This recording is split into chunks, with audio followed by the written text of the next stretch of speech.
Today's guest promises to be one of the most riveting guests we have had.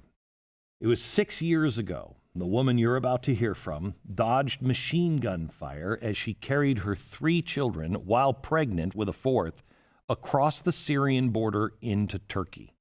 Her husband, now the top-ranking American commander in ISIS, paid a human trafficker to take his family to a bus stop.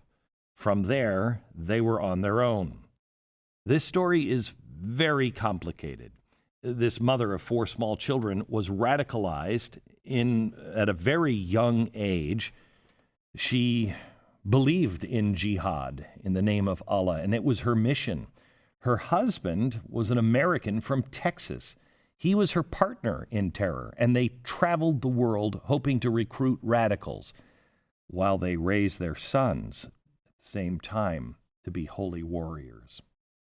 But something changed because while living here in America, he went to prison and a window opened. Today's podcast asks several questions and attempts to have them answered. What drives a young, intelligent, beautiful person to become radicalized? And if it does happen, is it possible for that person to de-radicalize themselves and seek redemption? This story is going to attempt to answer these questions. It's not only a literal journey spanning multiple countries, multiple war zones, time zones, but it is also an internal journey of the mind and the heart as she grapples with breaking free of her radical ideology and extremist husband. Today, she works with organizations to help counter violent extremists. She uses her past experience to try to de-radicalize those that have become radicals. She works in prisons. She works with U.S. law enforcement. Today's episode, The Islamic Terrorist's Wife.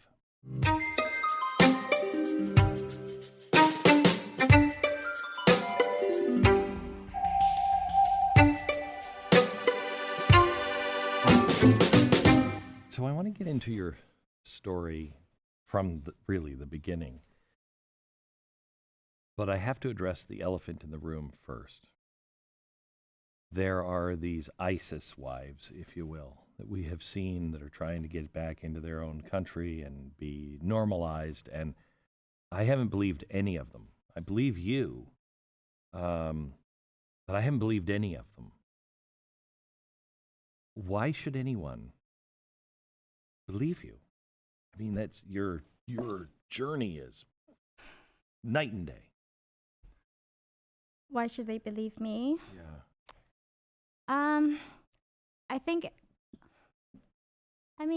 think I'm an open book. I definitely am. And the fact that I do criticize now, see, it's a long story, but originally, I started off being a teenager at 16 who was bullied at high school, and I went through a mental breakdown with no therapy or counseling available to me, and then I turned to religion.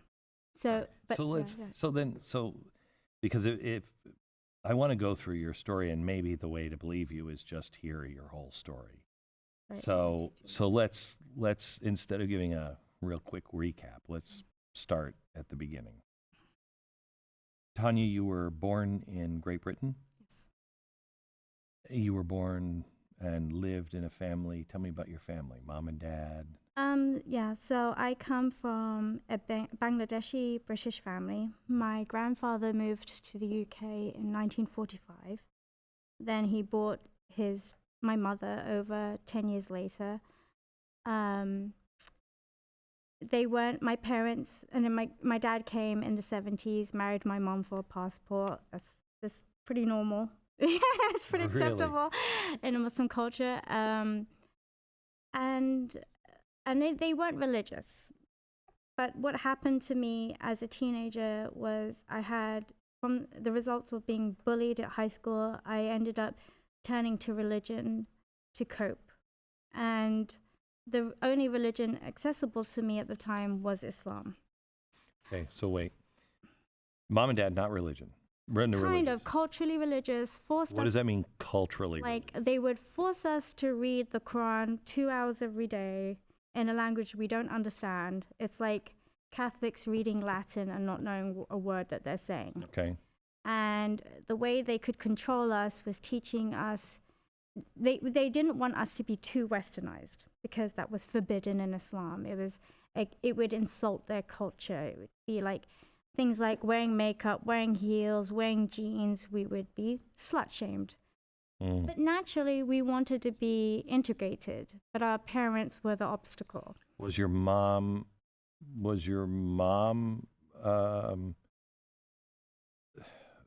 Did she buy into that? Was she more of a mom or a wife of somebody that was kind of keeping her under the thumb, or No. what was? The problem was, I think, I'm going to be really candid here, but my mom always wanted a husband who would be a patriarch and a provider, the breadwinner. But she had to take on that role because my dad was a bit of a troublemaker and got himself in a lot of trouble. I didn't grow up having a lot of respect for him, and I always heard my mom complaining that he's not a good father, like he's not a good provider, and so I longed for patriarchy. I longed to have that male role model who would, protect the family, take care of the family. And I didn't have that, and I was missing in my life. I also had a lot of issues with my dad because he wasn't the most law-abiding human being and got himself into trouble with my mom. So there was a lot of problems at home, and it always stems from the home at the beginning, especially with values. I wasn't taught values like human rights, the law of the land, respect the law of the land. It was like haram, halal. You are controlled, you can't integrate, you can't be Western, that's satanic. You've got to be, you've got to worry about shame. You can't date boys, you can't be like a normal Western girl growing up and learn how to have healthy relationships. You've got to have arranged marriages and things like that. So, I had this conflict. And then after having and it's really embarrassing for me to say, but I was practically schizophrenic at the age of 16 because I was so lonely, and I'd been chased out one town, Harrow, which is northwest of London, and then I moved to East London. What do you mean you were chased out of? Well, they were like attacking me if I came outside my house, and when I had a job, I was working in a clothes store, and they would come harass me. It was Who would? Girls from my high school, and it became too much that I was unsafe. Wait, was it a color thing? No. Religion thing? It was they just didn't like you. Bullies? What? Yeah, they were the cool girls the cool girls at school who were popular, and I fell out with them because. Wow. And it was over silly things. I was dating a boy that they didn't like me dating, and it just so happened that the boy I was dating, he was a Sikh nationalist, and I know that's not too commonly known in America, but they hate Muslims, and they say that they grow their hair and they grow turbans, and they say they're only going to cut their hair once they've killed off every Muslim, which is impossible. So what happens is that these Sikh boys will intentionally date Muslim girls to abuse them. And so I was in an abusive relationship from a very young age, from 15 to 18. And my dad wasn't present because my dad was actually running away from the law because he had been molesting a 12-year-old. Oh my gosh. It's so bad. It's really hard, I think, for any girl to grow up. We long to have a close relationship with our father. There was nothing I could respect about him. And so also to move on further, I wasn't allowed to leave home unless I was married.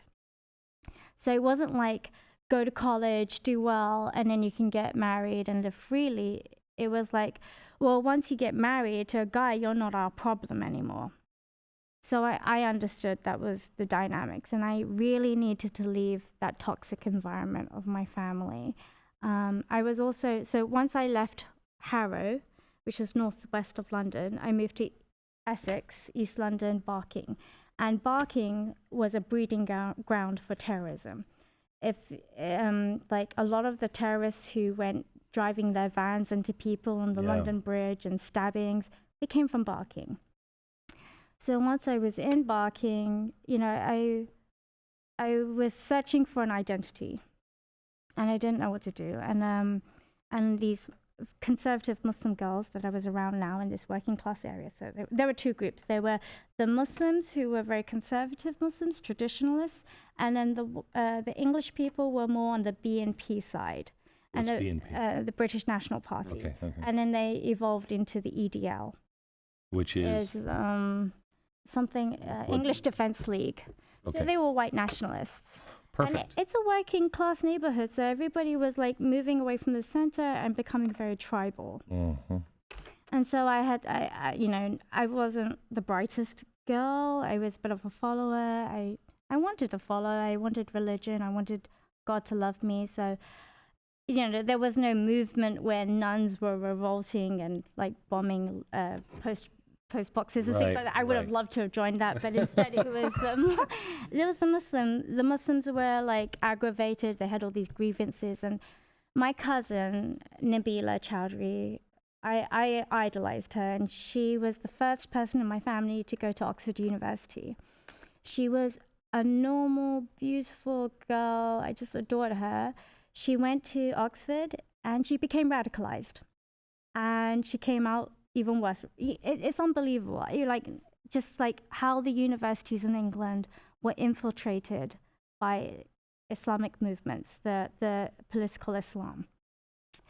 And I was a few years younger than her, and I was like, I knew my family adored her, and I wanted to be like her. So she, at the age of 17, she taught me about the caliphate. So this is the first time I heard about the caliphate. Never even knew about political Islam. September 11th happened, and that was a huge turning point in my life.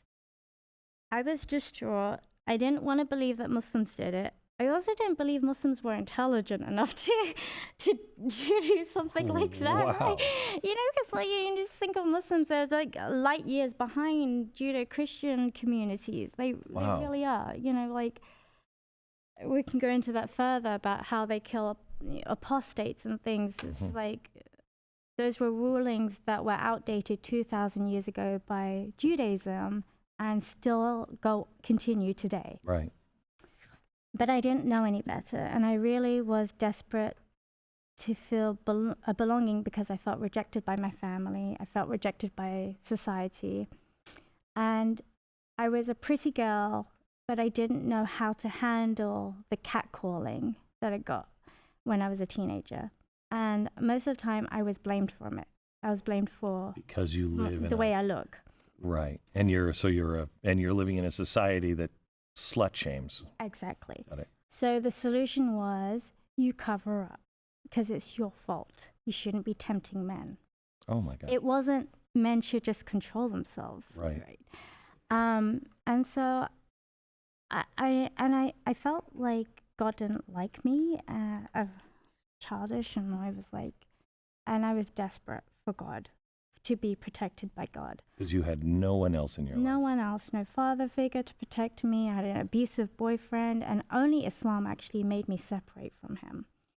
And because of the abuse, or because he was a Sikh? Both. Okay. And he wasn't healthy. He abused me only because I was a Muslim. So there's all this, like, within the Indian subcontinent communities, Hindus, Muslims, Christians, and Muslims, none of them get along. There's no, like, shared values. And plus they're so traumatized from the separation of India and Pakistan during, after the British left, and there was a lot of trauma, and our parents, they didn't get therapy, and they weren't pacifists. They didn't understand children have human rights. They were abusive. There were all these problems. Plus, they got a lot of their rulings from Islam, which says things like, if your child doesn't pray at 7, beat them. And it was very draconian, very violent. So this was the environment that I grew up in, and it wasn't until later that I realized that if you keep this cycle of violence and hate, it just continues. I didn't want to do it. Yeah. So you're in your cousin. Yeah, my cousin is in Oxford. She's been radicalized. Yep. And September 11th happens. Yes. And you see Osama bin Laden? Well, I came home from school. I was studying politics, government politics, law, sociology, psychology at my A levels. And so I was already very politically driven. And I came home, switched on from school, and I switched on the news, and I saw what happened. And I was devastated. I was like, this is horrible. This is inhumane. I went to school the next day, and I was in my government and politics class, and I sat next to my best friend, who was a Pakistani girl. And I said, wasn't it terrible what happened? And they're saying Muslims, why do they always blame the Muslims? And she said to me, well, was it so terrible? Was it so bad? And I was like, oh, maybe she didn't understand what I just said. And I was in shock by her response. So I tried to reword it, and she said, okay, come home after school and my parents will tell you all about it. So that's how it began, the radicalization, not only from my cousin, but from my school friends. And it's a new area. And Barking, Essex, where I come from, is renowned for breeding terrorists. What did the parents say to you? My parents didn't. No. Oh, no. Her parents. Her parents told me it's an eye for an eye, life for a life. America has been intervening in Muslim countries for far too long. They attacked. They used propaganda from Osama bin Laden that I wasn't familiar with, but they said something like America intervened with the war in Lebanon and they killed thousands of people. So, a life for a life. They kill us, we kill them. And I can't say that I wasn't a healthy-minded person. I was a follower. I was looking for leadership. And so I was like, oh, I get that. Yeah, I understand, because my ex-boyfriend used to beat me up for being a Muslim. And even though I told him I'm not really a Muslim, I don't care about the religion.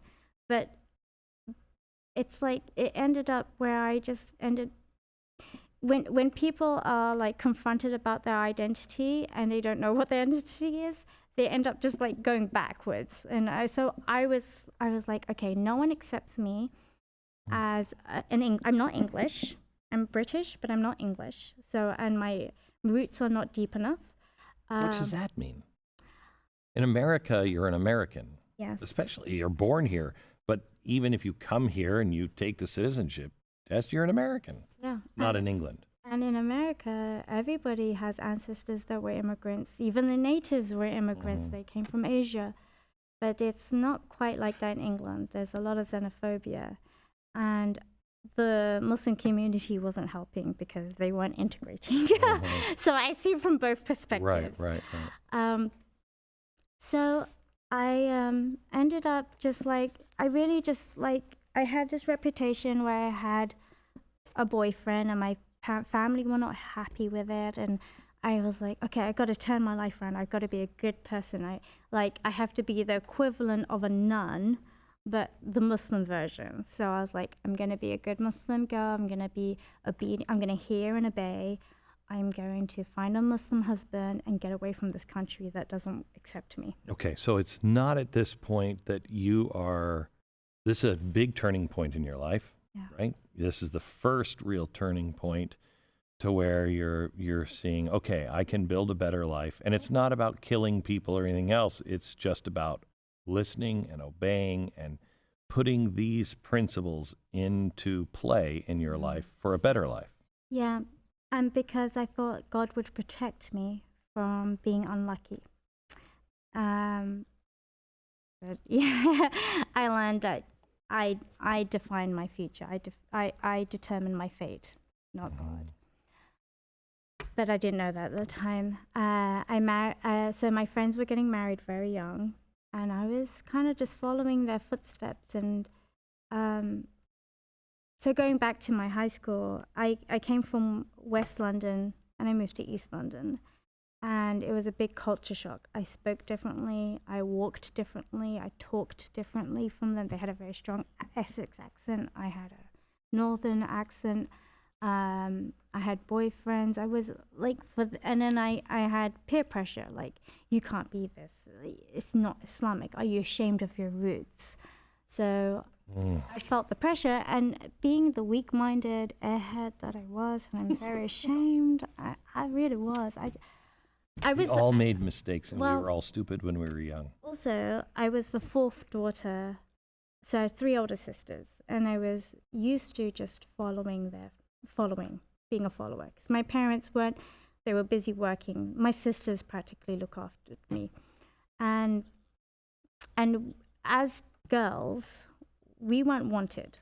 So as the fourth unwanted daughter. And my parents made it very clear to me that they didn't want me. So my education was not a priority. They didn't care if I went to school as long as the house was clean. So I became the cleaner and the servant. We had to clip my dad's toenails, take his socks off after work. I can't even believe that I had to do that back then. But and then also knowing things like a girl is worth half of a boy. When we're born, we have this sacrificial ceremony where we kill goats. It's so sad. But, goats or lambs or whatever. And a girl gets one animal sacrificed, but a boy gets two. So a girl's worth half of a boy. And our testimony is worth half of a man. So if we're in court, you need two women witnesses is equivalent to one man because our deficiency in our mind. How were you raised in England, which doesn't have that system, and not see the two and go, this one's better than that one? How did you not see that? See, at the time, because of my Muslim upbringing, I wasn't allowed to drink. I wasn't allowed to party. I wasn't allowed to have relationships with boys. And so you're just we isolated. were just told, isolated and told that that's all evil and you're evil if you do it. And this suspicion that Satan is around, completely possessing us. Also, after the bullying, I turned to my religion because I felt so unsafe that I felt like only God can protect me. So I delved into Islamic research, not with a healthy mind, feeling like I brought it on myself because I hadn't been a good Muslim. Before the bullying, I couldn't care less about my religion. I didn't even want to be a Muslim. I was so embarrassed of being a Muslim, I wouldn't even tell people. But the backlash between the BNP and the EDL and then against the Muslim community, I saw this with my family even. They became more and more religious after September 11th. That's when it's like everyone became very tribal. And so that's where it stemmed. I wasn't allowed to leave home. My family dynamics were toxic. Like I said, my dad was a huge problem. And my mom was a problem. She was very abusive, and I needed to get away from her because she was a bully. And so I knew the only way I could get out was to get married. So while I was at a march for Stop the War in Iraq march in London, it was like a 1 million man march. It was very historical. Some Muslim guys came up to me with a piece of paper saying www.muslimmatrimony.com. And I just looked at it and I was like, they saw me with a hijab and I was like, okay, fine. I realized that the only way I can get away from my family is if I get married. Kind of like a mail order bride. I'm not proud of, but that pretty much was how I became. I met John Georgelis online. And John, an American who came from a military family. His dad was a general in the Air Force, a doctor. So he lived the life that I wish I had been born into. Who doesn't want to be a white American upper middle class family with a great legacy? But I met him, and we had a lot in common.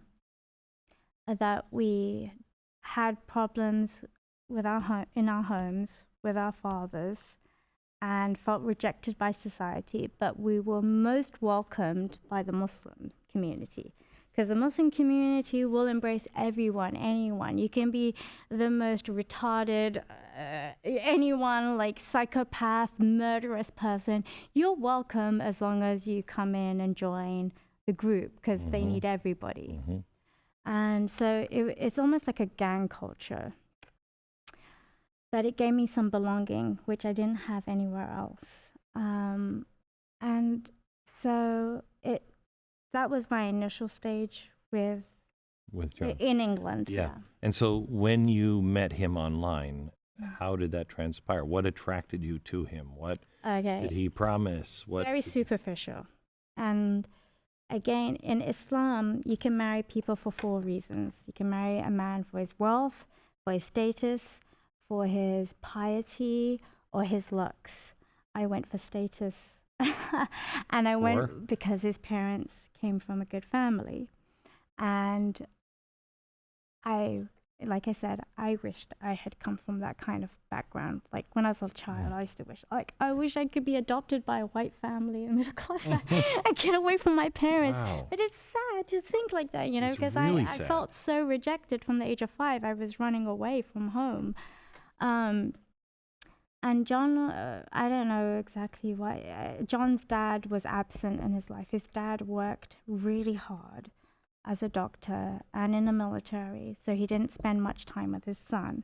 But when John's dad did spend time with John, my ex-husband, there wasn't a good relationship. John didn't meet up to Tim's expectations. Tim is tall, he was athletic, he played football at West Point. You know, he had achieved so much, but John, on the other hand, had a drug addiction at the age of 11. Oh my. Yeah, and it never really got dealt with. He didn't go to therapy. He didn't get counseling. He should have probably gone to a military camp or some boot camp or something. But none of that happened, and his rebellion against his parents it got out of hand. And so with John, I'm going off a bit. No, that's fine. So like after September 11th, you know, so I'll go back to my story and then I'll explain what happened to John. After September 11th, I went to school. I was in my politics class, and I said to my friend, who was a Pakistani girl, she's now graduated from Queen Mary's University and is a lawyer, but I spoke to her and I said, wasn't it terrible what happened? And they think it's Muslims. And she was like, well, was it so bad? You don't think they deserved it? And I was like, hang on, let me ask you that again, because I didn't think she understood what I was. She said, come home after school and talk to my parents. And they'll explain to you the history of the Soviet Union and how these mujahideen, these glorious mujahideen, had defeated communism, and they are heroes. Problem is those so-called warrior heroes sought asylum in England, and they got asylum, and they influenced us, and they influenced like a lot of groups. The Hizb ut-Tahrir, which is a banned group in England, they were calling for a caliphate, which my cousin had learned from in Oxford, and she taught me about. And then there was another group called Al-Muhajirun by Omar Bakri. They're banned now, and they wanted to make England a Islamic state, which was a complete joke. But so I wasn't really with any of them, but I had lots of friends, and they were all from different groups who all supported jihad in different ways. Hizb ut-Tahrir HT, they said they were non-violent, but only up until a certain time. They're like, we don't do jihad now, we do it later. And it's the same with the Sufis. They're like, now is not the time to fight. We'll fight at the end of days when Christ returns to Damascus, and we'll kill off all the Jews. And I was like, whoa, okay. And I'd never met a Jewish person. So I was like, okay, the only references I have to Jewish people are from the Quran, and as far as I know, God curses them, God hates them. Yeah, all this stuff. But it's the most anti-Semitic book. I mean, if there's any book full of hate speech, it's the Quran, and that's where I learned it from. I didn't have to learn it from any group. You just have to read any translation, and it's there. The misogyny, the barbarity, the war booty, all this stuff, and I was like, okay, these are my values, because I was so willing to be led, and how did John get there? John got there. So he was first I would describe a Christian fundamentalist. He was part of the Orthodox Greek Church, who he had been raised to actually hate Muslims because of the Ottoman Empire and what they had done. They had enslaved the Greeks, and they didn't do much good anyway. They were really into pedophilia and all those things and making it legal. And so I could understand why Greeks don't like the Turks, but then they generalize and make all Muslims as if they're all Turks. And that's how he was raised. But then something about him feeling rejected by his father made him more inclined to research this monotheist religion. He also had trouble understanding the Trinity, because he was like, it's not monotheist. It's illogical. It doesn't make sense that, the God impregnated Mary and then was born, and then when he's dying, he's praying to God, saying, God, why have you forsaken me? And it didn't. And then when he went to his priest, because he was a devout Christian, he wanted to be a priest. His parents weren't happy about that. They wanted him to be a lawyer or something. But so when he spoke to his priests about it, they were like, oh, no one really believes in the Trinity. We just go along with it. And it doesn't make sense. You don't have to have... Wow. It doesn't make rational sense. You just have to have that leap of faith. That wasn't good enough for John. He was also experimenting with high amounts of LSD. And I've never taken it, but he said that he would see things like light spirits in the cave. He was in Colorado Springs, and he was with his friends, and they could all see these these beings of light, and then later on he thought, oh, they must have been jinns after reading the Quran. It was just a chemical reaction in his brain, but he didn't know because he was a young boy. So he becomes Muslim. You go online. You start talking about Hijra and Jihad, two concepts that I want to eradicate and in Islam. What are they? The first one is Jihad. Yeah, and there's different levels. There's jihad of yourself, where you just deprive of yourself from being a human being and having human desires. And then the jihad, defensive or offensive, it's the physical jihad. And these are things that we couldn't deny because they were actions of the Prophet Muhammad. And in the Quran, we're told, imitate him. We have to imitate Muhammad because he's perfect.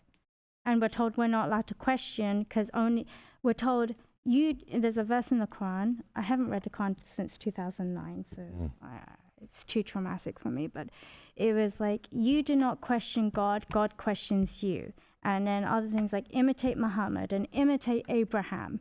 Well, these two guys, okay, Muhammad was a pedophile.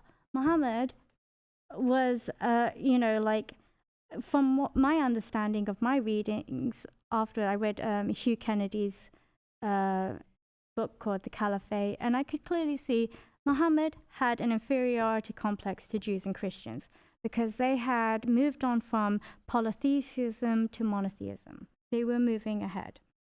And so he wanted to catch on. I guess he felt some sort of shame about the polytheist ways of Arabia.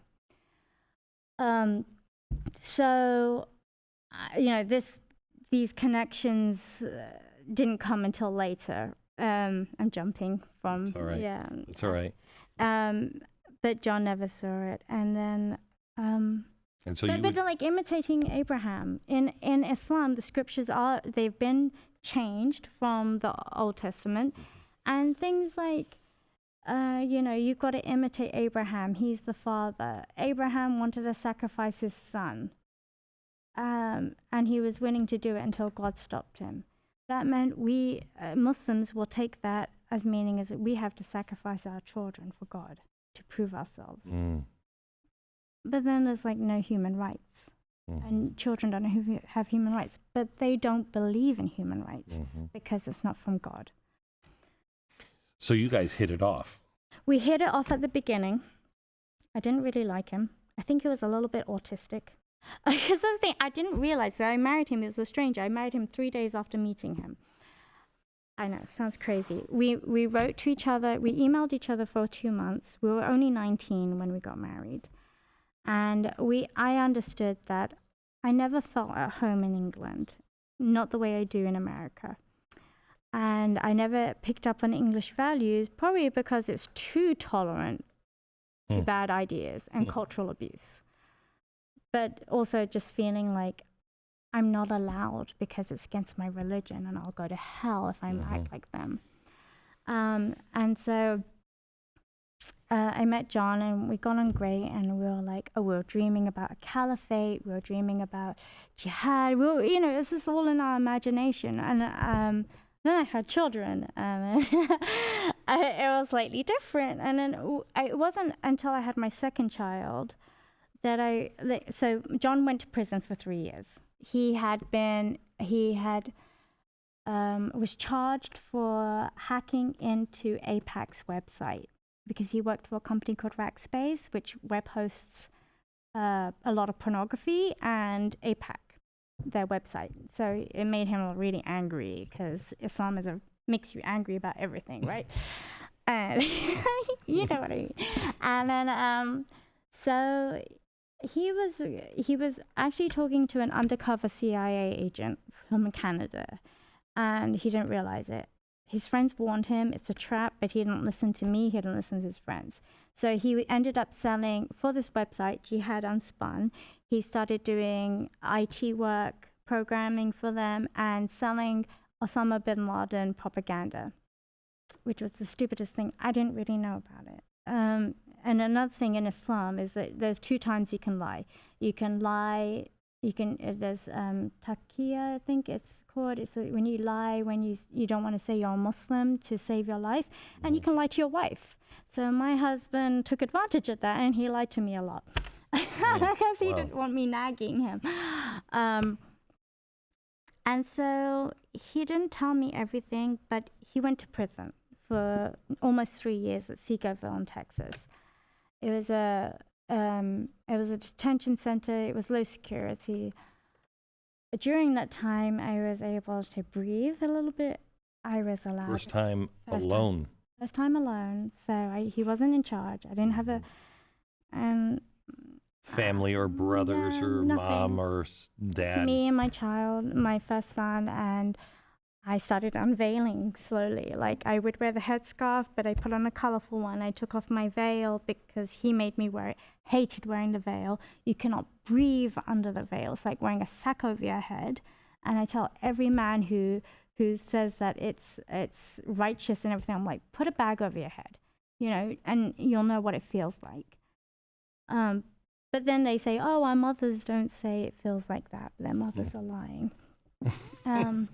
Because it does feel like, especially when you're pregnant and it's hard to breathe. And they're always making us pregnant, and they treat us like baby making machines just so that they can subdue us.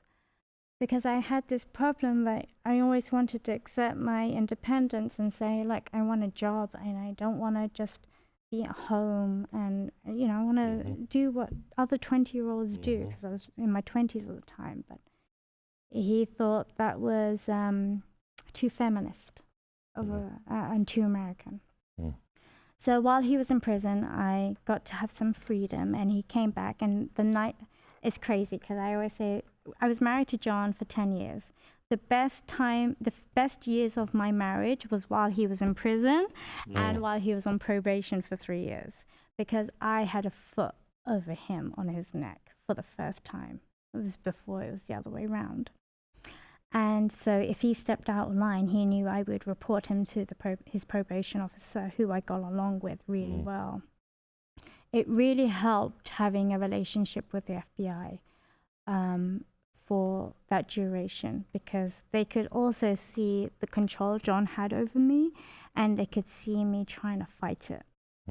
So, like, they were concerned. They understood there was some manipulation. There's manipulation involved, and you know, they were caring. I don't care what anyone says about the FBI, but they saved my life. This government saved my life, and I owe them my loyalty and my love and my life, and so do my children. And I remind them of that every day, because we would be in those camps in Syria right now, or we would be dead if it wasn't for the US having a heart, you know, like having sympathy on us. And, you know, of course, the FBI agents saw it and they were concerned for me, but there was only so much they could do. And so... What year was this?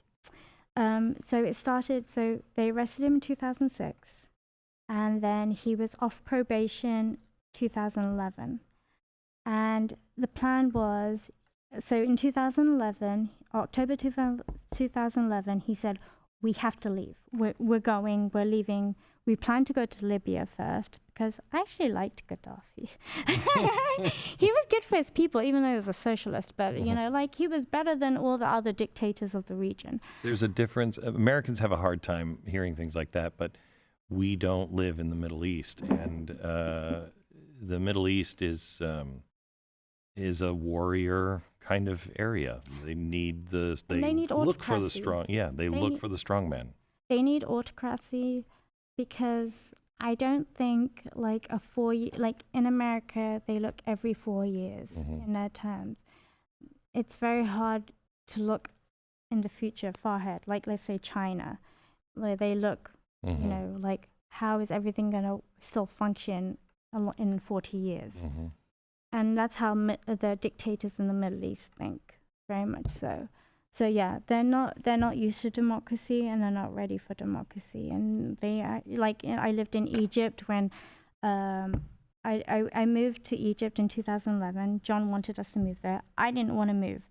He said in 2008 there was a recession. He scared the living lives out of me. He said the country's going to have a civil war. We're going to be attacked. We're going to be the scapegoats because we're the Muslims. And being a stay-at-home mom, I wasn't allowed to leave the house without his permission. I didn't want to leave the house even, because I hated wearing the hijab. It's hot. It's Texas, for crying out loud. Who wants to wear it? And also, I knew that no one was going to harass me. Like, it's not in England, when I was growing up in England, you know, there's all this catcalling, all these drunk people, there's pubs everywhere, you get harassed constantly.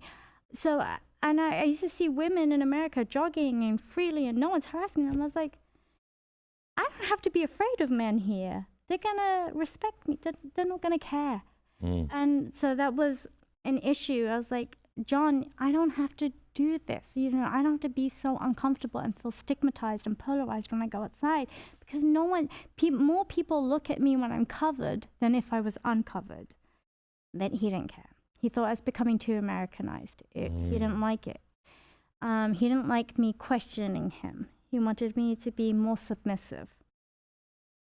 And it was hard for me when I had children to be that submissive, because I knew I was putting my children at risk. So, but at the end of the day, I was financially dependent on him, and I had no family. I didn't want to go back to my parents. My parents didn't want me. They never wanted me to begin with. I argue with my mom, like, why didn't you use contraception properly? You know, like, that's how bad our relationship is. Like, you didn't want me, why didn't you take the right precautions? Instead, I was raised like a servant. You know, they didn't care if I went to school. I just had to make sure the house was clean, you know, and take care of my brother, because my mom had to work, and my brother was too young to go to school. So I'd skip days of school to look after my brother. All my sisters had to. Even when my sisters went to university, they were working jobs to provide for my parents, because that's the only reason why that community from that very third world mentality region thinks of children, like as if, like, okay, so I can explain, like, if people work on a farm, they have children so that their children can work on the farm to help them. So it was very much the mentality of, we have children so that they can look after us and provide for us. Mm-hmm. So that's what I saw my sisters go through, and I saw how depressed they were, and basically I wanted out. And I thought, and my parents weren't too religious then. They were just like culturally Muslim, didn't really care. And so I got married to John. They were happy with me marrying John because, sadly, because he's white, a white convert, American passport, and from a military educated family. So they're like, oh, if they have any problems, they'll take care of her, because they didn't want me. So, so you take off the hijab, and I take off the hijab 10 years later after I divorced John, after I leave John. No, but when he is in prison, yeah, you start unveiling. Yeah, the robes and the face veil. I kept the colorful hijab that he didn't like. All right. But when he gets out, you still want to raise your kids as warriors. Yeah. You still. I was still indoctrinated because at that time, I was still. So in Islam, I don't know how it is with Christianity, but your thoughts. If you have a thought that contradicts the Quran or Muhammad, it's a sin. So it's really hard to. So do you know what the word Israel actually means? Yeah, to wrestle. To wrestle. Wrestle with God. Yeah. I want to be Jewish. Yeah. I'm trying. It's a long process. It's very hard. I'm going to study it this year, actually. I love Judaism very much. So you actually go to recruit people, don't you? I didn't recruit anybody. I was a stay-at-home mom homeschooling my kids. And that was hard for me. Like, I was homeschooling my kids, but so I started doing this. When John came out of prison, he wanted a child. I wasn't ready. And this is my second child. I got pregnant straight away, had a baby, but then I came across this program called Your Baby Can Read and Your Child Can Read, and it's a great program. So I taught my second son, his name's Leif, I taught him how to read at 9 months old. And by the age of 2.5, he could read English, French, Italian, Greek, and Arabic. Holy cow. And that was like the most I'd achieved in my life. Like, I was so proud of him, and he made me like the proudest mother in history. And I just said to John, he is not going on the front lines. Like, I would get sleepless nights and nightmares about losing this precious child. And I was like, I want so much more for him. I want him to give to the world. I don't want him to destroy the world. And so my mentality completely changed. Also, he took me to Egypt thinking that if Tania goes to Egypt, she won't care about wearing the hijab because everyone wears the hijab. But in Cairo, it's only half-half. Half the women do and half the women don't. And when I went to Egypt and I saw what a broken country it was, where the government does not function whatsoever, and I was like, I do not want to be part of this. I would rather live in the enemy land of America, Right. the satanic America, because life functions there. If there is corruption, it's not so blatantly in your face. And I couldn't stand all the bribery and all it's a disgusting country. Egypt is disgusting, I'm very candid. But, I thought, oh my God, it's almost as bad as Bangladesh, where I came from. And so he thought being in Egypt would change me, but it made me resent Arabs and Islam so much more. And I wanted to get away. And so I would have John write to Homeland Security, asking them, please let my wife and her children back, because she can't handle being here. But they would reply, no, because of your reputation, we won't. Right. So that was really hard for me. I couldn't go back to England. My family would have just told me to go to a homeless shelter, and so I was stuck with him. And at this point, I was very suicidal. I was trying to suffocate him, and I used to tell him, with the abuse and just feeling so trapped and not having like any choices of my life, no, just like it was suffocating me, and like if anything, my consciousness was suffocating, because like things that I just hated, things like child marriages and like the treatment of the dhimmi class, the Christians and Jews, and how they would be demonized, and like I guess my Western upbringing in England made me feel like, well, they're still humans and they shouldn't be treated like that, and they wouldn't treat us like that. My husband and I were always bumping, hitting heads, and then and I always felt like all these Muslim scholars in history, they're all men, because they're the ones who have access to education, and they're talking about women's issues, which they have no understanding of. They don't know what it's like to have a child. They don't know what it's like to be a daughter-in-law or anything like that.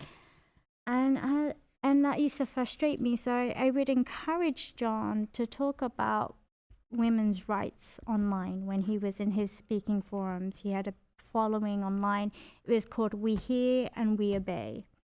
And even that title comes from the Quran, because there's a very anti-Semitic passage that says that the believers say we hear and we obey, but the Jews say we hear and we disobey. So, and even in the very first verse of the Quran, Al-Fatiha, it says, something on the lines of, God, do not curse us like the Jews, and do not be angry at us with the Christians. And you have to use the explanation of the Quran to understand the passages. And you're saying that 5 times a day. So it's just like this religion of fear. You're just like scared all the time and paranoid that there are jinns, these genies whispering in your ears. But really, that's your consciousness warning you. It's a siren. But you have to suppress that, and it's really hard. So I would, my point was, so we were always bickering, and he found me very difficult. He wanted a different wife. He wanted more wives. He wanted. So at what point did he say, I want to go to Syria? Okay, so so he wanted to go to Syria during 2011, and I wasn't ready. I was like, there's no way I'm going to go with my kids. I have all these health issues. How am I going to have access to an electric toothbrush, or all my toiletries and all these things, like my lifestyle? I was selfish, but I was like, I love Syria. It's holy land, the Levant in the Islamic scripture. It's where the Messiah returns to kill the Jews, which just sounds horrible, but that's what it says. And then I was like, I just don't want to be part of it. I just want to be I want to be a grandmother one day. I want to see my children do well. I want to, just live life, Was Egypt a middle step for him, hoping to get you to Syria? Well, Egypt was a place, since there was no government for 1 year. So 2011 happened, there was no government. It was anarchy in Egypt. No one obeyed any single law. There was no traffic laws, nothing. It was completely broken. He loved it. He thrived in it. No one was watching him as far as he was concerned. He was free.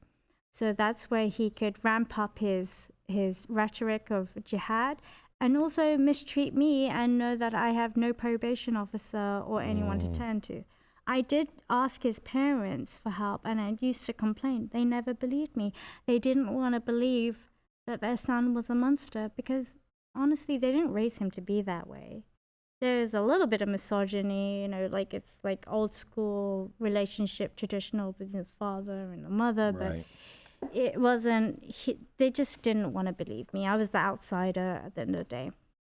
So I was alone and I was dependent on him. And then so Syria came along where when the coup happened, the military coup happened, and Morsi went, and there's even stories about Morsi where they were like people from Europe coming over to us. They revered John because he had this website called The Strangers Guruba.info, and it had laid out all the criteria for who should be a caliph. Because John was one of the very few people that had studied the caliphate, and wanted to implement the caliphate, and he knew that it was necessary. And under Islamic scripture, it is necessary. You can't have a body, like you have a community of Muslims, we're a body, but you can't have a body that's decapitated. So you have to have a head. It's interesting because I know all of this, and and while you were probably here and then on the way to Egypt, that's what I was being mocked. Everyone said there was no caliphate, and you were talking to your sister about one 10 years before, 11 years before. Mm-hmm. It's always been a plan. It's the agenda, and the agenda is world domination. Right. And it's, it is, right now I always have this problem with some Muslims, and I'm not anti-Muslim. I feel like Muslims have all been manipulated equally as much as I have by this doctrine. We've been duped by this ideology of hate, and it's from Muhammad, a man who like suffered some sort of illness. I was on the Piers Morgan interview once, and I suggested that maybe he had epilepsy. Maybe that's what made him see these visions. We don't know, because back then they didn't even have science. They were still into medieval beliefs. So what can we really trust? If a man is walking on a street and collapses and has a dream and says he sees God and gives him a message, I'm not going to believe him. I don't know him. He could be a criminal. But back then they did. So it was tough. So you go to Syria. Yeah, unintentionally. He took me there. We weren't supposed to go to Syria. He wanted to go to Sudan to study, to teach English and Arabic, because he was fluent in Arabic, fluent in a lot of the ancient scriptures. He had memorized the first Arabic dictionary, the very first grammar dictionary. Yeah, and I didn't realize he was autistic at the time, so because he didn't look it. So he made me feel inferior, because I just thought, oh God, I must be like a complete bimbo, because he memorizes books and I don't, mainly because I don't have the time. I've got to focus on my kids' education. But so we wanted to go to Sudan, but we needed money to escape, because at the time in Egypt during the coup, Sisi was arresting anyone, all the foreigners. And if you were non-Islamic, he was charging people for being spies from America or whatever. And then if you're Islamic, he was saying, oh, you must be Muslim Brotherhood or Al-Qaeda, even if you're neither. And I was living in Nasser City right there when the helicopters came and were shooting at the protesters. I lived like around the corner was the mosque. I forgot the name, something like Rabia, and it was burnt down with people the protesters were in there seeking sanctuary, and the Sisi government burnt the place down. And it was horrifying, But other things disturbed me in Egypt while I was there. I used to see children going through garbage cans, trying to pick things out, and I would just burst out crying. I couldn't handle it, and John thought it was embarrassing, but I was like, these children should be in school. Why are they picking up trash for their parents? I couldn't handle the whole it was a complete culture shock for me. It was unbearable. And at that time John was like, oh, I'm gonna get another wife, I've had enough of you, just go back to your parents. I was like, yeah, that's easy, With 3 kids. Yeah, and 3 kids with no reproductive rights. There's no in Muslim scholars reject the idea of marital rape, even though it's very real. John knew very well I didn't want any more children with him. And still he impregnated me and I didn't want it with my fourth child. And then he went and left me with, in Syria while 5 months pregnant, just make it on my own, because there's a verse in the Quran that says that your wives and your children are the biggest fitna, which fitna means like temptation, problem. So he didn't want the responsibility of us. He wanted. Okay, so he becomes a commander in ISIS. He kind of follows in his father and his grandfather's footsteps, except with the enemy of the United States. And that's what he wanted to do. He wanted to follow, he had some sort of pride. He was like, my grandfather fought in World War II, my dad was in the Air Force, I'm going to be in ISIS. Well, I used to say to him, and guess what's going to happen to your kids? Because I'd learned the history of the Russians and the Chechens. Chechen fathers would abandon their fathers and the children would join the Russian army. Now my kids want to go to West Point and join the military, which I pray to God that they will, because they really want to make their grandfather proud and they want to prove to America that, that their loyalty is for here. So tell me about your time in as an ISIS bride. I mean, you were there, he was a commander. Okay, so to make it clear, I left ISIS, I left Syria 6 months before ISIS declared a caliphate. Okay. I am the luckiest mother and wife who got out in time, because I could have been one of those women trapped in those prison camps with the Kurds. I'm the only one who has made it back to America, deradicalized, and not had to face prison or be in those camps or be dead. But there was a chance you were going to be dead trying to get out. Yeah. Tell me how you got out. I wasn't expecting that. I wasn't prepared. It was entering Syria. So first, it's a long story how we got there. We were never planning to go to Turkey, but we needed finances to leave Egypt. But the only person we could get money from was his dad. And his dad was like, no way, I'm not sending you to Sudan. That's a crazy idea. I didn't want to go to Sudan. It's too hot. And the people are lazy because it's hot.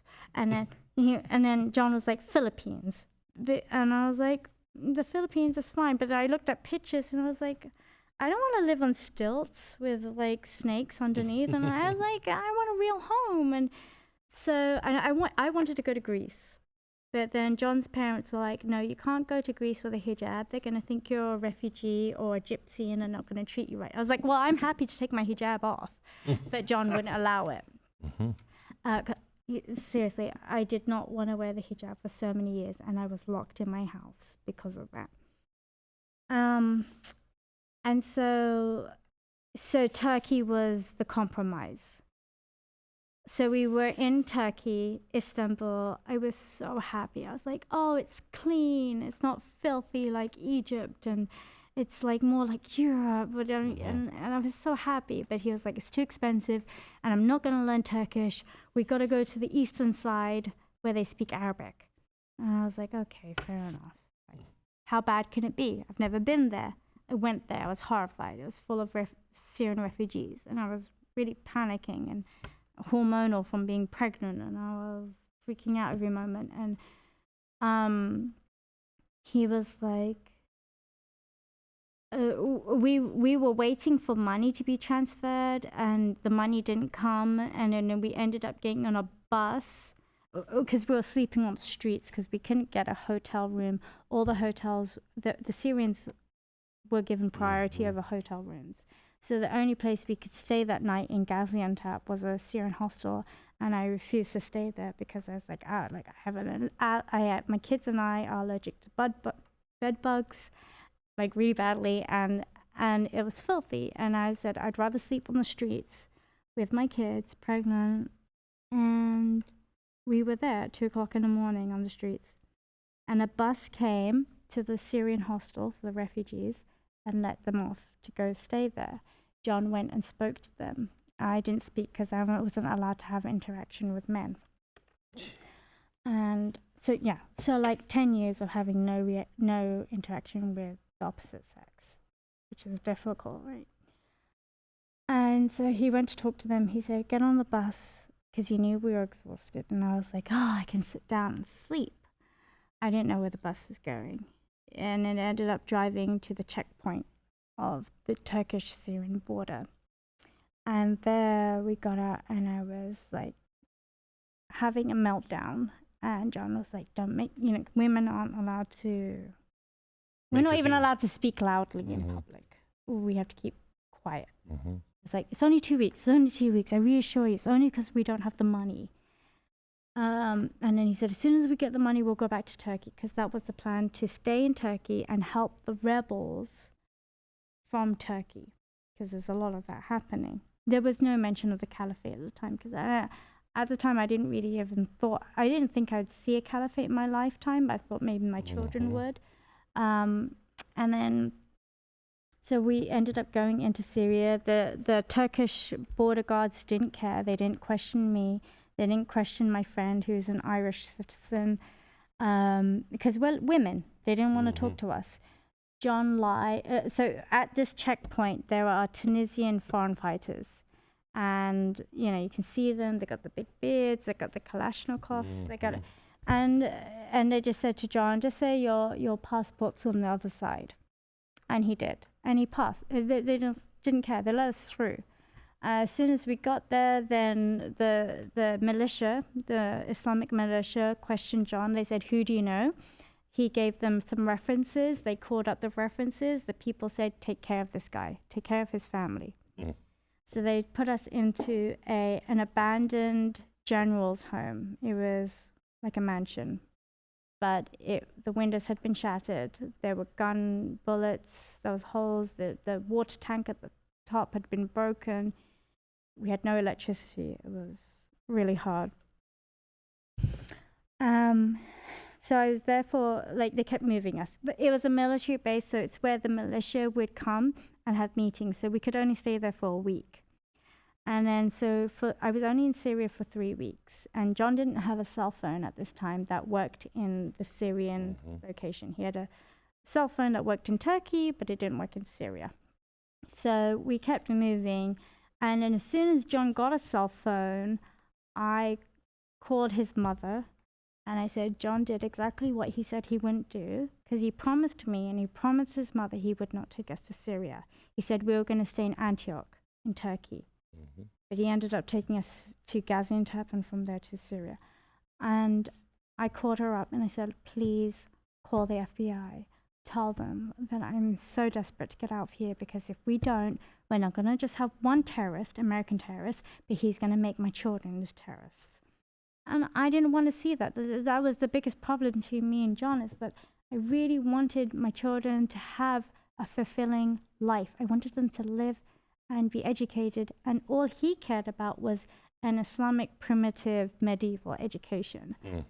And it was a huge problem. And, and the differences arose from, strangely, from the internet. So like using Facebook. I was, so prior to Syria, we were in Egypt, and we would speak in political forums with Jews, Christians, atheists, and John was a Muslim, and we would debate. And I loved these debates. And it made me realize how much I love Americans too, because they're principled. I fell in love with Americans. I fell in love with John, even his American side, but I loved American people. And so this opened my mind a lot, like just hearing their arguments and the debates, and feeling more of an affiliation to them than I did with the Muslims. The Muslims were so nihilistic, and the Muslims didn't care about things like, I cared about saving the bees. I cared about pollution and things. And for them, they're like, it's the end of the world. Jesus will take care of it. God will take care of it, whatever. And I was like, well, we can help, with these problems. But we just had different priorities altogether, because at the end of the day, their goal was to die, to live an eternal life in paradise, because to them and my husband, my ex-husband, this life is a dream. It's not real. And then, so the hadiths say, when you go to paradise, you look back at this world and it's just like a dream. Mm-hmm. Well, dreams are insignificant. Mm-hmm. And so that's how lightly they take this world. And that's how much they depreciate life. They don't value human life. Not for their families, not for their children. And that's why it's so poisonous.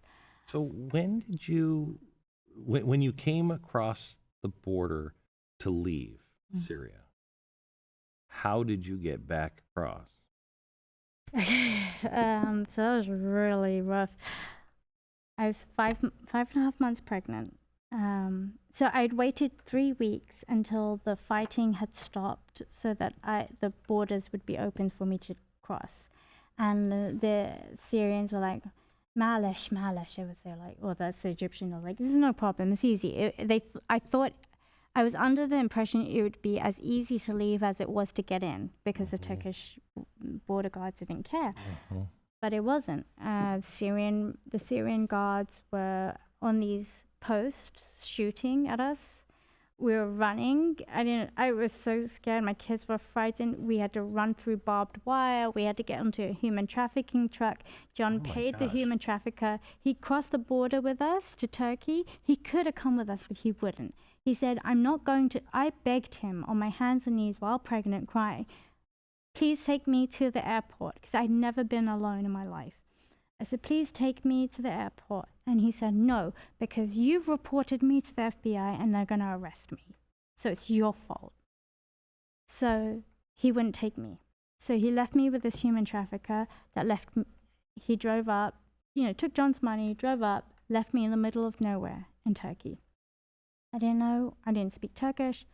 It was a dirt road with just grass and fields and hills. And I was And you had sobbing. no idea which way to go. I didn't know which way, left, right, anywhere. Everybody else in the truck they scattered like cockroaches in their own ways. And I was just there alone, crying and sobbing. My poor kids had to see me. My kids were just carrying the luggage, and I was pushing a stroller. And then a guy came on a motorcycle and saw us, how distressed we were. And he said, he couldn't speak Arabic, he couldn't speak English, he spoke Turkish. And the only word that we could get across was mektab, or like station. I need to get to the bus station. So he said, I will take one child at a time, the luggage, and take them to the station. And I was so Holy afraid. cow. Yeah, I bet. Because they have organ trafficking, I know. drug trafficking, sex trafficking in that region. It's so dominant. Even in Egypt, it's so prevalent. Kids go missing all the time. So what made you decide to take him up on the offer? I put my trust in God. I didn't have any other option. So I didn't know what else to do. So he went, he took my 8-year-old and a luggage bag, and then he came back. Then he took my 4-year-old and a luggage bag and went back. And as a Muslim woman, I wouldn't have sat near him on a motorbike, because it's like too close proximity. So I walked with a stroller, and I had 2 rucksacks, pregnant, 6 months pregnant, dehydrated. I forgot to bring water with me. And I get criticized for that, not bringing drinking water, but I was like, my hands were full. I thought John had water. He thought I had water. We didn't have water. My kids had infections. I had an infection. We were sick. But this man was very good, and he took my kids to the bus station. He came, and he drove slowly while I pushed up the hill. It was like a 2-mile walk, and then I got to the bus station. I saw my kids were safe. And then John had arranged another trafficker, Syrian trafficker, who I could tell was a real radical. He had shaven his beard and everything, but he wouldn't look at me. He looked at me with disgust because I wasn't covered up. My face wasn't covered, my body, I didn't wear the robes like his family does. So he wouldn't even talk to me, like I was not even human, like something disgusting. So I was like, okay, I've got to work with him regardless. And then him and his family, I gave them 60 euros. They drove me to Gaziantep airport. And from Gaziantep airport, John's father had booked tickets for us to go to Istanbul. And then by the time I got to Istanbul, I had to go to the emergency room because I nearly had a miscarriage. Jeez. I had to leave my kids in a hotel room alone, which really frightened me because that's like 3 kids. I got an 8-year-old, a 4-year-old, and a 1.5-year-old staying in a hotel room by themselves. While you're having a baby. While I'm getting like fluids put into me because I was so dehydrated and the Turkish, the ER people were horrible. They just didn't show an ounce of kindness to me, and they were wondering why I was mad at them. So I like at one point I was just so mad. I was tearing out the IV, and I said, I'm gonna go back home. I need to go to my kids. Went back to the hotel, found my kids sound asleep. This was like 6 hours I was in the hospital. And then they were sleeping, and there was like this a male hotel guy sitting there. But I kind of freaked out because I would have preferred a woman to be watching my kids. I got paranoia, but I was like, I know what happens in hotels, and I know what kind of business they run. And it's shady sometimes. But, he didn't harm my kids, but I was a very overprotective mother, and so he left. Then my former mother-in-law, John's mother, called my family in England and said, please help Tania. She's in hospital. She's in the hotel. She had to leave. John abandoned them. And my family said no. So I was like, no, we're not going to help her. And then she basically had to beg. And so one of my parents told one of my sisters, please go help.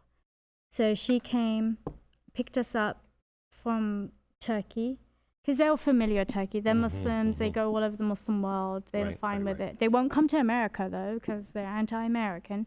But they picked us up from Turkey. I was in a wheelchair.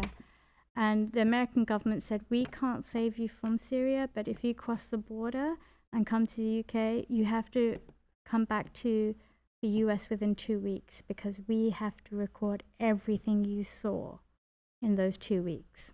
And I was like, I'm more than happy to help you. Like, America saved me. It goes back to before I went to Syria, where I was a stay-at-home mom. I was, homeschooling my kids, which is really tough work. And I would watch things like Fox News Business. I would listen to Judge Andrew Napolitano. I would listen to Ron Paul. They taught me about the U.S. Constitution. This was enlightenment for me. It was... You said that when you read the Declaration of Independence, you had never read anything like that before. Freedom of thought, freedom of thinking, rights for humans. It's incredible. Like, as Muslims, we have to think the word of God is perfect. We're not allowed to disagree. But I was like, hang on, this is a value system that is so much more humane, so much more merciful to human nature than a 14th century angry Arab God. And who's also misogynist and homophobic and hates everyone who's not a Muslim. And I was like, I found something more beautiful. And of course, John didn't appreciate that. But I fell for it. I fell in love. I was like, this is what I need. This is what my children need. This is what the world needs. You've read Thomas Paine? I love Thomas Paine. Yeah, I read The Age of Reason, Rights of Man. I got some notes. So what did you think of that? Okay, so I went to Facebook headquarters once, and I had to go discuss with them their responsibility for spreading terrorism with the groups, the foreign groups. But that was why I went there with the group, the Parents for Peace. But I had to thank them, because I was like, I read a meme, and the meme said, a cruel God, I don't have my bag here, but I had the notes, but it was something like, the belief of a cruel God makes a cruel man. And when I read that meme, it's so powerful, a small meme, it struck me so hard. And I was like, no one has expressed what I've been feeling so clearly, because I knew it and I felt it every single day. And he had the freedom as a non-Muslim to put it into words, because it's blasphemy to say such a thing in Islam. But it was true. And I remember saying to John, Thomas Paine says all these amazing quotes, and you know, I wasn't raised with the American founding fathers or anything, so I was like, this is so incredible. He said, yeah, I read Thomas Paine while I was in prison. He's good, but you stay away from him. And I was like, oh, I'm fine. But once John was out the picture, I could read every material I wanted. You know, I started studying humanism. I started just reading everything I could, like philosophy, psychology. I wanted to make sense of why my life was the way it was. Like, because even I was like, this is too crazy. Right. I need to make sense of it. So, you're not Muslim? No way. Yeah. And I don't want to be a slave. And that's what I gotta say. Islam is enslavement. It's enslavement for men, women, children, minorities. And if you're not a slave, you're going to be killed. I know it sounds Islamophobic, but it's legitimate. It's a legitimate reason. Even the Crusades, like the Muslims and everybody wants to criticize the Crusades or how they attacked the Middle East and everything. But if you look at the secular history of it, the Muslims were invading Europe and killing far more Europeans than in comparison to what happened to the Crusades. The Crusades was like a very minor, you know, battle compared to the invasion of the Ottomans and the Arabs of Europe that had been going on for so long. So like I was, without John, without my husband being my God, telling me what I can and can't think, I could see the picture clearly. And it was enlightening. And so you probably think that Thomas Paine, atheist? no, he's a deist. Isn't he? He believes in God. Yeah. Yeah. I just want to show you something. Okay. Thomas Paine was known as, he went over to help free the people of France. And he got into a real bad argument with George Washington and Benjamin Franklin, who was like his father. And he said, don't you see it? It's liberty. But when he got over there, they started beheading everybody. And it turned into just a bloodbath. And the reason why, he said this, he started to get into trouble with them because he said, wait, this didn't happen in America. But what he noticed was they were rejecting God. And that's when he wrote his books that you have read. And he was trying to explain to the French, but the Americans read that and said, you're rejecting God. Most people leave the story at that, and most scholars leave it at that. This is Thomas Paine's letter to Benjamin Franklin. That's his actual... I love Benjamin Franklin. That's his letter. And in it, he talks about how I was trying to express to the French who have lived through horrible, horrible religious persecution, where their churches were just organs of the state and it wasn't about God. And I was trying to tell them that they need God, but I understand how they feel about church. This is beautiful. This is amazing. And my handwriting is very similar. Is it? I'm not a writer, but I'm good at handwriting. I'll show you one more thing. Oh my goodness. So this is the actual document that Thomas Paine wrote to Benjamin Franklin? Yeah. Oh my God. Yeah. It's pretty amazing, isn't it? It is. And it goes on page. I know. I wish I could read all of it. Yeah. Well, I'll leave it with you for a few and you can read it. This I thought you might enjoy as well. This is the Quran. but this is the first American printing of it. Oh. This was. Please say it's edited. It's not edited. Oh, well, I'm going to go in there and scrap out every misogyny, homophobic, every... Well, actually, I think what's interesting is this Thomas Jefferson said when they started the Barbary Pirates, the war with Barbary pirates. It was our first war, and it was a war against Islam. And Thomas Jefferson, he fought it, but he didn't snuff it out. And so he said everyone in America should read the Quran. And so they printed the entire Quran. He didn't edit, he didn't take it out of context, but what he did do is they added to the reader. And it says here that you have to read this and you will not believe the absurdities of how many people in the world believe that this stuff is true. And it comes with a warning that if we don't understand this book, they will never stop. This is a book of jihad. It's a manual for jihad. And you can interpret it to believe anything you want. Like the apologists can interpret it however they want. But Muhammad took it literally, the book. He didn't interpret it. He heard and he obeyed. And every ruling of jihad is in that book. It's a dangerous book. But it can easily be refuted too, because it's inhumane. It doesn't apply to modern times. It can't be changed. And it's just unscientific even. Like Muhammad, for example, he was a merchant. I think the closest he knew to the embryology was goats goats having miscarriages or whatever, because he talks about the fetus. And he talks about how there's not a heartbeat until 3 weeks into the process.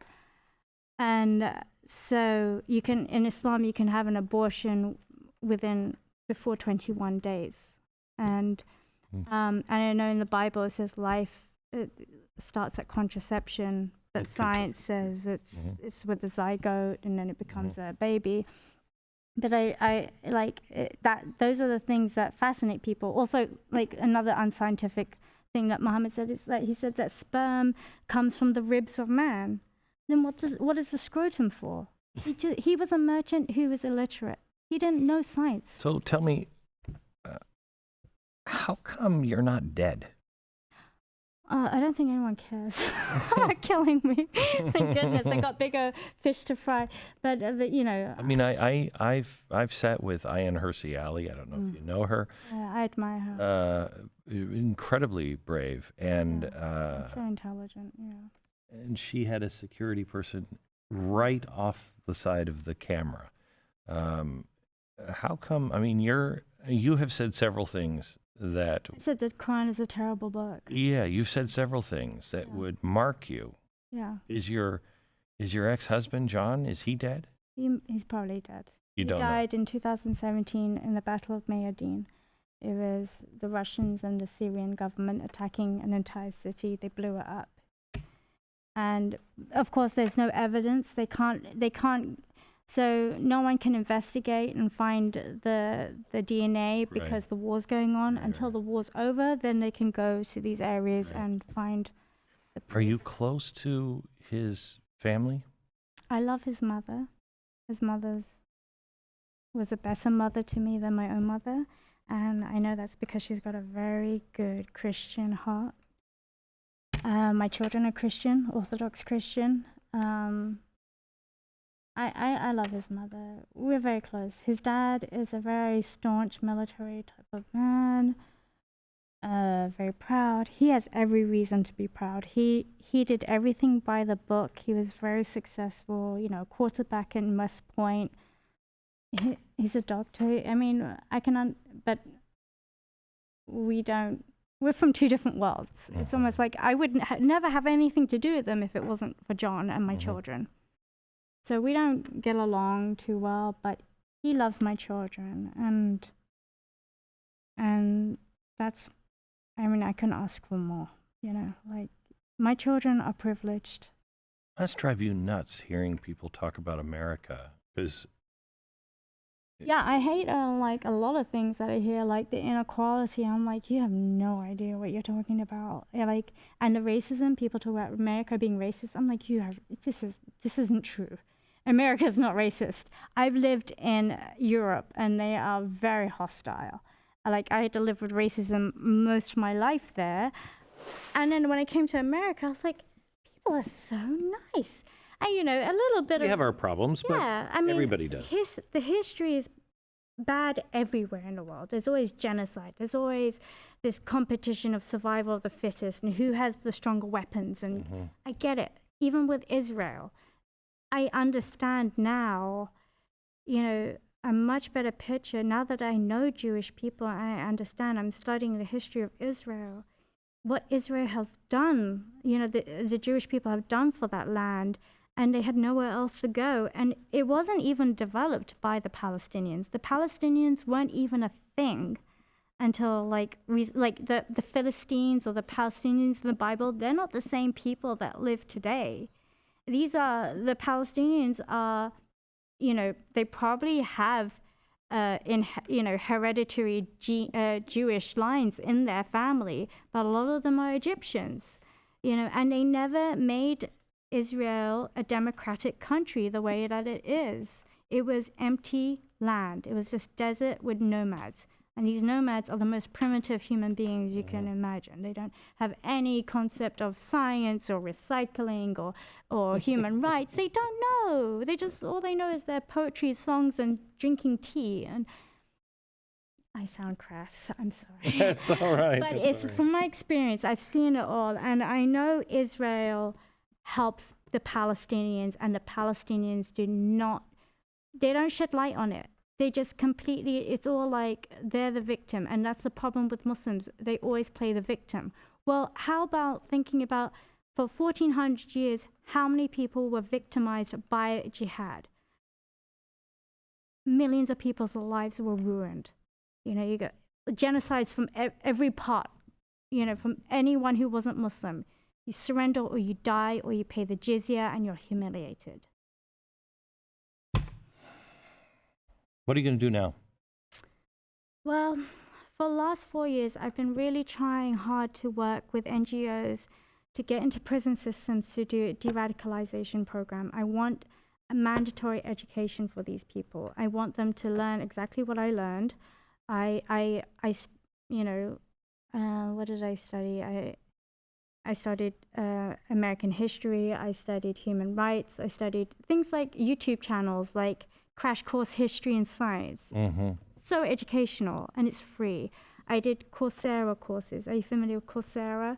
So they're like Ivy League schools who do classes online. You can pay for certificates or you don't pay, it's free. But since it's free, these things taught me how to be a good citizen. Like, you know, it reprogrammed me. I needed it, but I was open to it. I wanted to relearn because I wanted to survive. I mean, I wanted my children to survive. One thing I cannot understand about the Muslims who are still stuck in that mentality is that they really don't believe this life is real. They're delusional. They're living in a fantasy world, and I was there once. We need to break that free from them because that's an oppression on them. They've been exploited. But they've been exploited, and then they spread tyranny, and then they think they're the victims. I just want them, like, okay, if we imprison them and they're under house arrest, they need education because education is enlightenment, and they will get that. You know, if we do comparative studies of different value systems, it's really important. If I can learn, and I'm telling you, I was never a very bright child. If I can learn, they can learn. But not enough people support it because they don't have the heart to invest in helping these extremists, even like neo-Nazis. Is there a lot of familiarity? Antifa, and Is there a so much in common. So much in common. So much in common. And the main point is using violence to achieve a political means. If we could just teach them, look, you don't have to turn to violence. You have to do it through the political process, due process. It takes patience. It takes teamwork. But you don't have to kill people for it. If you have to kill people for an idea, guess what? It's a bad idea, you know, and they need logic. But when they're in this collective mindset and they're like trapped in these camps and things, they're not hearing my voice. They're hearing only each other's voices. And right now in these camps, the Kurdish camps, the extremist women are bullying and killing women who don't want to be affiliated with ISIS. The 14-year-old girl got killed the other week because she didn't want to cover. Like, she just didn't want to wear her face veil. And women who talk to reporters, they get poop thrown at them. Their children are beaten up. I just can't understand. I understand there's 70,000 people in a camp. We have lots of money to go to war, but we need to go into these camps and separate the dangerous people from the harmless people. It's really important. These harmful mothers who are still brainwashed by ISIS are child abusers. They're not good. Should not have rights to their children. I know it's cruel to separate your children, but even I needed separation from my own children to grow as a human being. I needed an identity. I needed to re-educate and reprogram myself to survive for my children's sake. And it's the only way. It's just like there's not enough people who care about those people in the camps because it's far away. But if we don't do something about it, the Kurds are suffering. They can't cope with the amount of people. They don't have the resources to feed these people even, and they're going to let them go. And ISIS are waiting. Mm-hmm. ISIS are determined to come back. Mm-hmm. And I just want to end it. If I feel like if we could just educate these people and make these people see that Islam is something of the past and it should stay in the past. But we have there was a stage of enlightenment thinkers, which was the best thing ever. And now we have things like the scientific methodology. We understand how that works. We've grown. We live in the age of knowledge, and they're in the dark ages. Well, we've got to get them out, and especially the American children. There are American children there. They don't deserve to be there. Tania? Yes, sir. Thank you. You're welcome. You're the best. Thank you. No, you